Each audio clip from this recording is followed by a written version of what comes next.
All right, welcome everyone to today's episode of Is It Prophecy here on Israel National Radio, Arut Sheva, and the show is syndicated as Messiah Hour on YouTube. Go to YouTube and type in Messiah Hour with Ari Louis and subscribe to the YouTube channel. It is free to do so. You can take a look at some of our previous interviews with Dr. Gerald Schroeder, Rabbi Ken Spiro, Rabbi Yosef Mizrahi, and much, much more. You can also find episodes of this show on JApp. It's a Jewish application that has this show and different shirim out there. That is www.j-app.me. Ever lived in Katamon and wondered what happens to all the stores on Emek Refaim Street? Here to tell us that is Jeruasalem Post writer Erica Schachne. Erica, how you doing out there?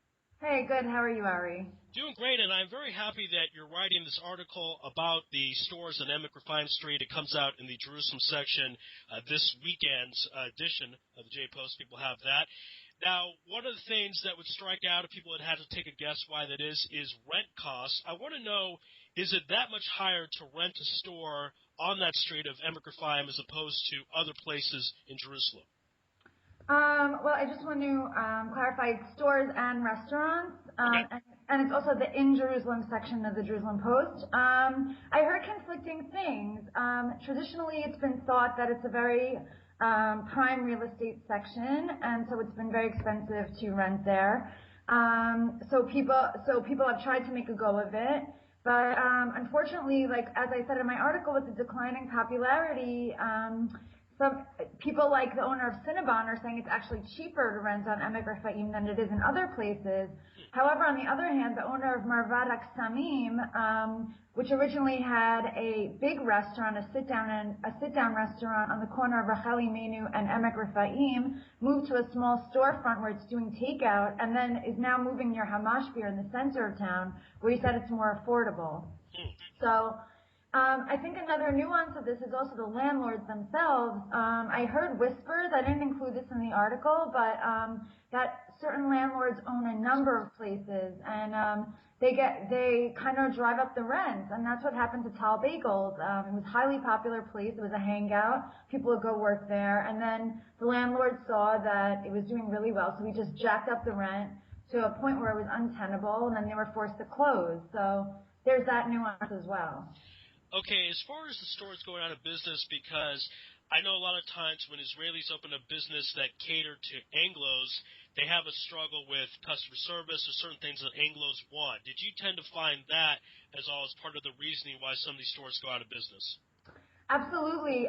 There was a sense that there isn't that level of service or product on Emek Refaim that they can find elsewhere, like in the first station at the Shuk, Derech Beit Lechem, Mamila Mall. That they're going here where parking is less convenient, and they're coming and they're just not getting the same prices. It's the same prices. It's not cheaper than anywhere else, and they're not getting a product that's superior. There's a feeling that they're not trying hard enough, and they feel they have a built-in clientele, and they're getting a mediocre product, and they're not getting the right kind of service, and it's taking too long, so they'll just go elsewhere. There's definitely that feeling. Unfortunately, I mean, there are places that people are loyal to, and places that I've been that I feel like do have good service, but there's definitely that sense. And I want to go back to the rent because are there different, I don't know if I'm saying this the right way, but meaning you figure that if there's a general market, the prices are similar, but you're saying that certain places, like a landlord, will just jack it up because he can? Is that what you're saying?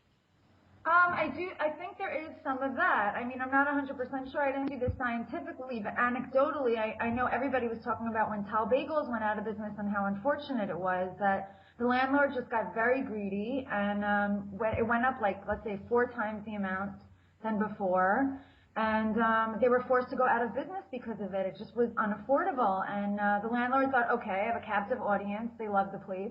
But the place closed, and then the clients didn't feel like the new bagel place that opened there had the same magic, let's say, so they just went elsewhere. Or there's some of it, but it's just not the same kind of feeling that it was. And I do think that there's some of that they can kind of do what they want because there's prime real estate, but then you go down the street and you walk and you see there are places that are empty.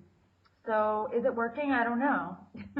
The history of Emek Refaim, because people have an idea that it's been around forever, but really last 10 years? I mean, when has it really gone up in its popularity?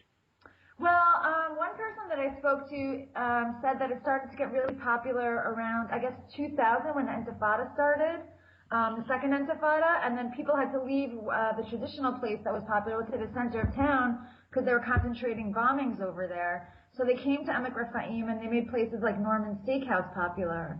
But then now, there's a sense with the security barrier, there's not bombings happening anymore. And then with the light rail, the center of town has been revitalized. People have come back and they've gone back to the center of town and they've gone to the new places. They've gone to Cinema City. They've gone to the first station. So from 2000, yes, it was very popular. And even when I made Aliyah, let's say 5 years ago, at the end of 2009, it was still very popular, but I've definitely seen a decline since then, since the center of town's been revitalized, since the first station opened, since Cinema City opened. So there's that as well. Again, this is a Prophecy on Israel National Radio, Root Sheva, and the show is syndicated as Messiah Hour on YouTube. Go to YouTube and type in Messiah Hour with Ari Louis and subscribe to the YouTube channel. Erica, you mentioned security, and we know we had a war over the last summer, and in Israel there's a war approximately every 2 years. I know that would affect all of Jerusalem and all of Israel, not just Emek Refaim, but did it affect Emek Refaim where maybe a little more than other places? I think because it's a tourist center, absolutely. Like it depends. Then it gets hurt, and there is a war, an official war every 2 years, but there's also the unofficial war that happens every single day, I guess. And just the random attacks that we face, especially here in Jerusalem lately, we've seen a spike in the incidents. So I spoke to some store owners who said they absolutely feel a hit. Every single time there's a pigua, like a bombing or some sort of attack, business goes down. It's just a cause and effect relationship. So they definitely feel it. Now, I know you spoke with a lot of owners and some previous owners of people that had places on Emek Refaim Street, and I know some blame went to Mayor Nir Barkat. I want to know their feelings of why the mayor would be blamed for all this. Well, they pointed to him as the head of the municipality, and I think it was the municipality in general that, they used to feel a lot of support from the municipality as a center of tourism, but now that support has shifted to the first station and to Mamila Mall. So, first of all, there used to be there's yearly festivals that they put on that draw people to the streets. So they used to have, let's say, 2 to 3 festivals a year. Now they're only having 1. They also gave bike paths to the first station complex, and they gave good parking. And to Mamila, where you can get free parking for 2 hours, there's none of that on Emek Refaim. And also, a store owner claimed that they go around and they ticket liberally. The city hands out tickets, so they're actually driving people away if they do manage to park.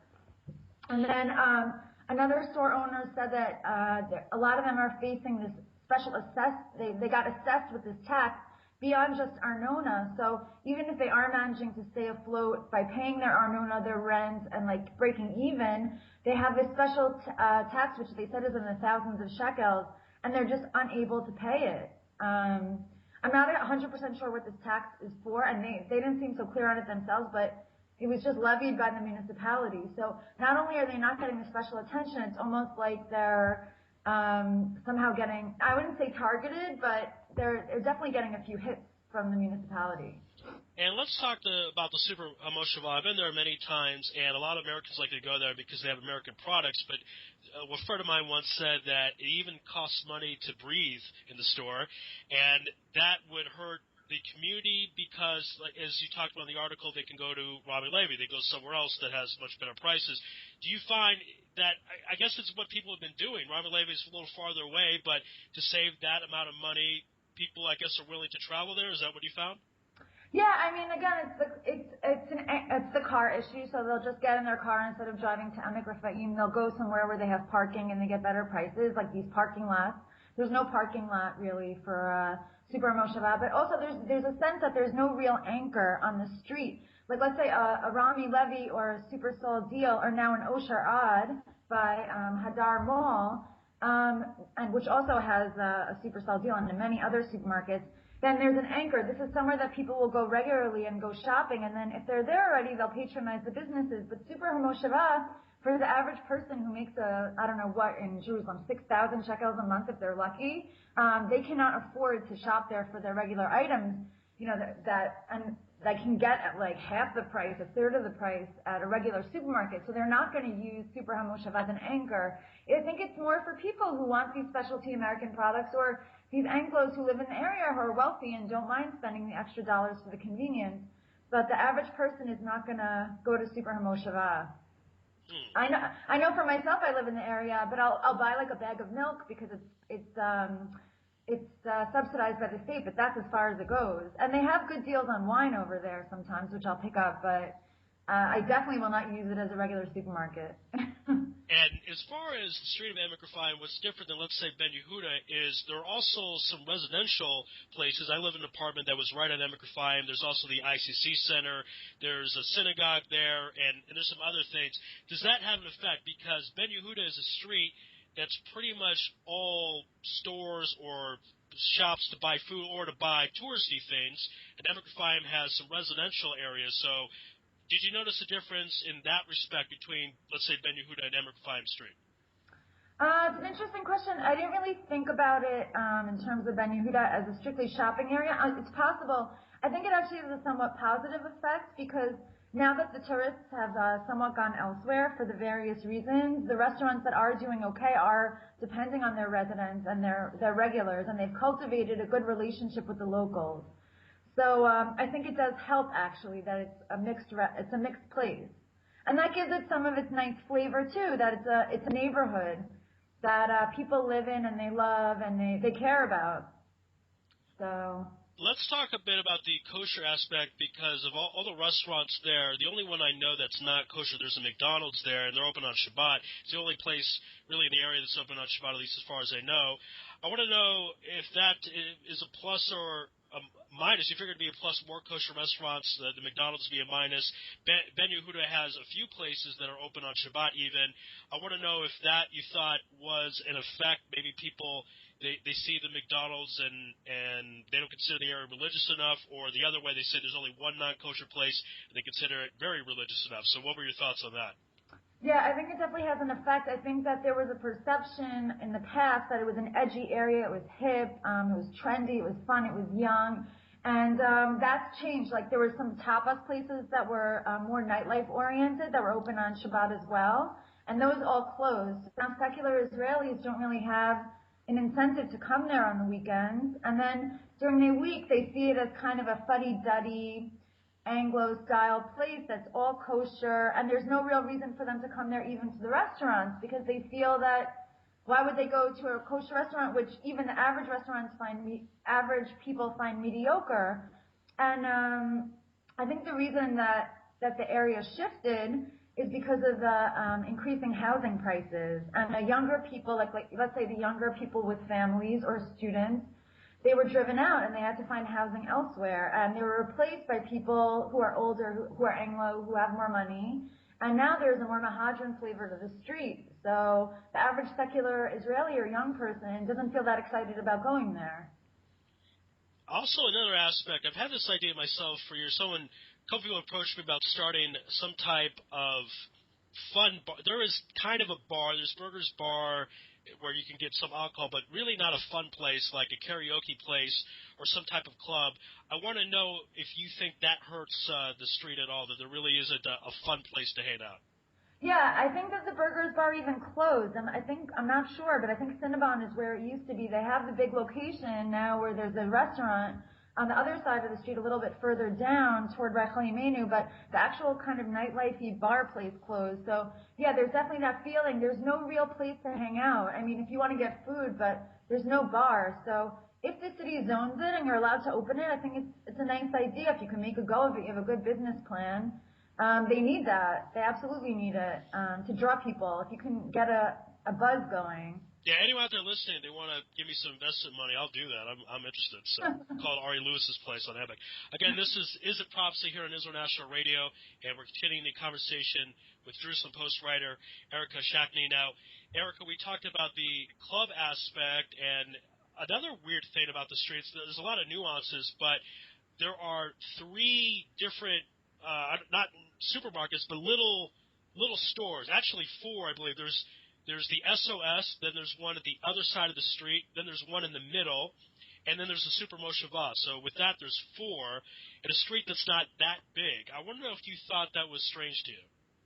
I definitely noticed it. The Super Mosheva has been around for a while. It's a little bit bigger supermarket. The SOS is all over Jerusalem, and it's useful because it's open at all times of night, and you could just run in there when a lot of other things are closed. It's more expensive. These little places are new. Those other 2 places, I think one of them is called Duvan. It's a more specialty type place, and I think it's probably appealing to the more upper class customer that wants more specialty goods. And then the other one, it's on the other end of the street. So there's SOS all the way toward Pier Koenig. And then they have this, I'm not sure what it's called. I think it's called the Zoll Market.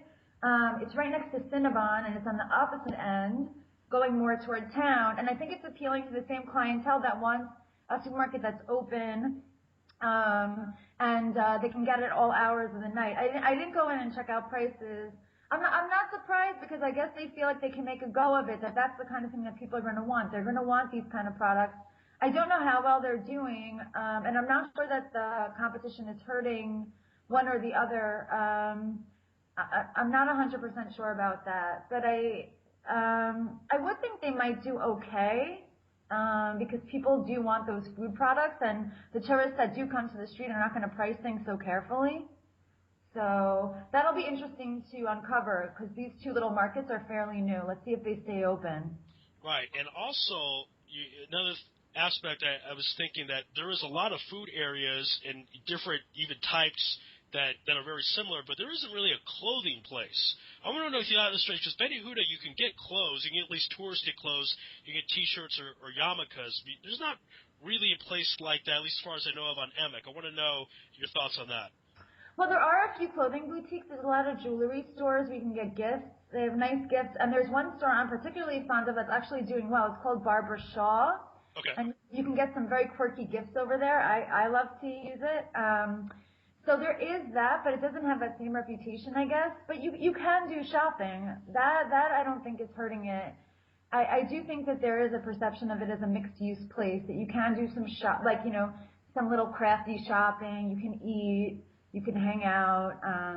There are gift shops on the street. Oh wow, okay, all right. Maybe they're tucked in, because that's the thing. That's exactly what maybe this is about. Is that I live in the German colony, live on that street, and never really noticed it. Is it kind of tucked away, or maybe just my mind wasn't on it? But it's almost news to me that there are clothing places, because I know there's that little section that dips in. Is it in that area, or is it more stand out? I just didn't notice it. Well, they don't have clothing places like, let's say, Castro or Fox. They don't have regular places. It's more like little boutiques, maybe like a lingerie boutique, or they have gift shops where you can buy jewelry or get like T-shirts. But yeah, if you're looking to do real clothes shopping, I wouldn't say come to Emek Refaim. I think people go to Mamila Mall or the center of town for that. The lingerie, I promise I didn't notice it. If it was, I promise that. Yeah.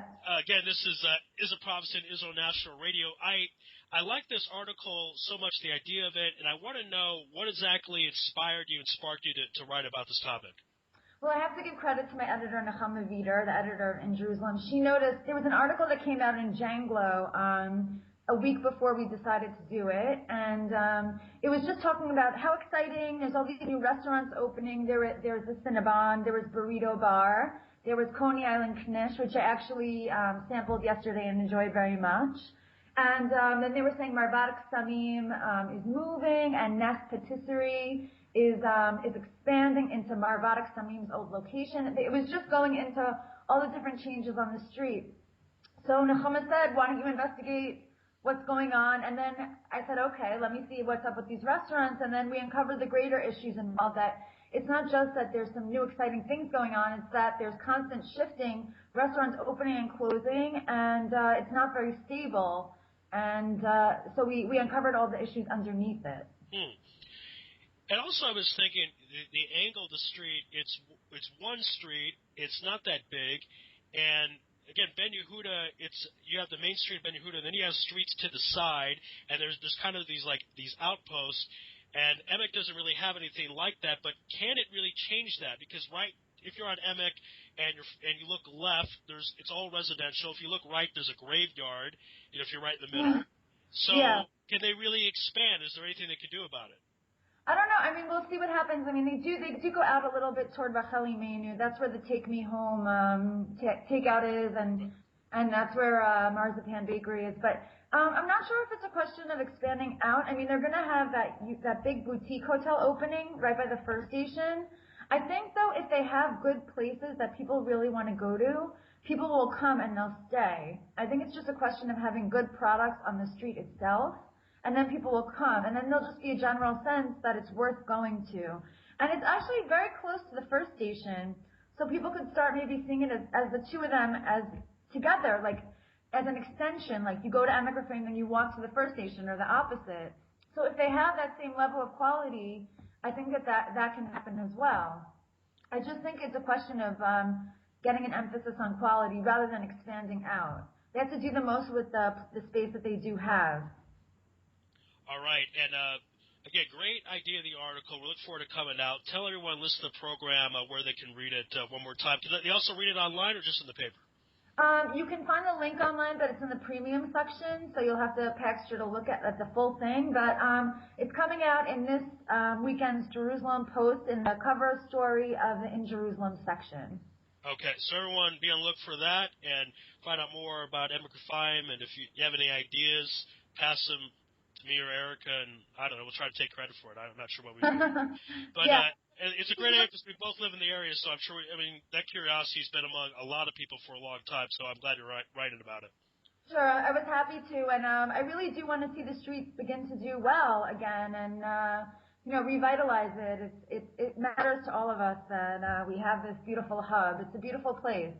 Yeah, it is. Yeah, I've lived in Conroe in almost 4 years, really like it, and I hope it's good for everyone. If the commerce does well, I think it'll help everyone in the long term.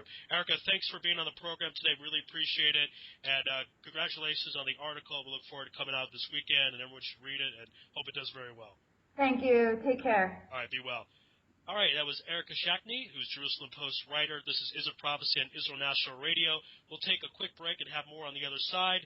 And again, the email is messiahhour@gmail.com. We'll be right back in a few minutes.